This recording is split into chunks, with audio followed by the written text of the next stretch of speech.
The year is 426 AD. The mighty Roman Empire that once ruled this land has withdrawn its legions.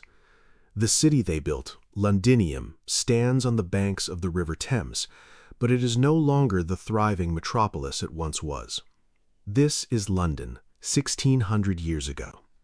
Just 16 years earlier, in 410 AD, Roman Emperor Honorius sent a letter to the Britons with a simple message: "Defend yourselves, for Rome can no longer protect you."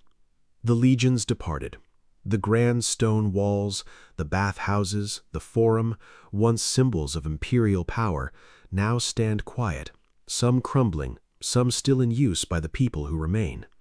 Londinium's population has shrunk dramatically.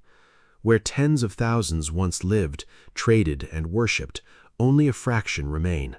Grass grows between paving stones. Buildings that once housed merchants and officials now stand empty or repurposed. Yet London is not dead.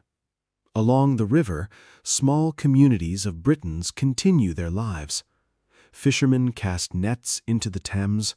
Farmers tend fields where Roman villas once stood. The old Roman road system, remarkably durable, still connects this settlement to the rest of the island. Trade has not vanished, but it has changed. Coins, once common under Roman rule, are becoming scarce. Barter and local exchange are replacing the old imperial economy. From across the North Sea, new settlers are beginning to arrive: Angles, Saxons, and Jutes from what is now Germany and Denmark.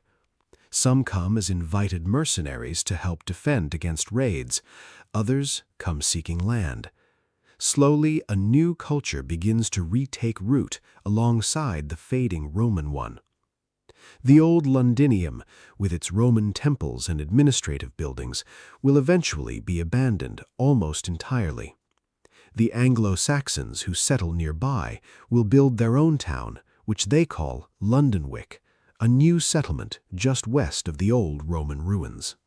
This is a London caught between two worlds: the fading memory of Rome and the emerging Anglo-Saxon future. The stone buildings of empire stand silent witness as a new chapter of British history begins to unfold. No one living here in 426 AD could imagine that this quiet, half-abandoned settlement would one day become one of the greatest cities on earth. This was London, 1600 years ago, a city in transition, holding within its crumbling walls the seeds of the future. This is a London caught between two worlds: the fading memory of Rome and the emerging Anglo-Saxon future. The stone buildings of empire stand silent witness as a new chapter of British history begins to unfold. No one living here in 426 AD could imagine that this quiet, half-abandoned settlement would one day become one of the greatest cities on earth.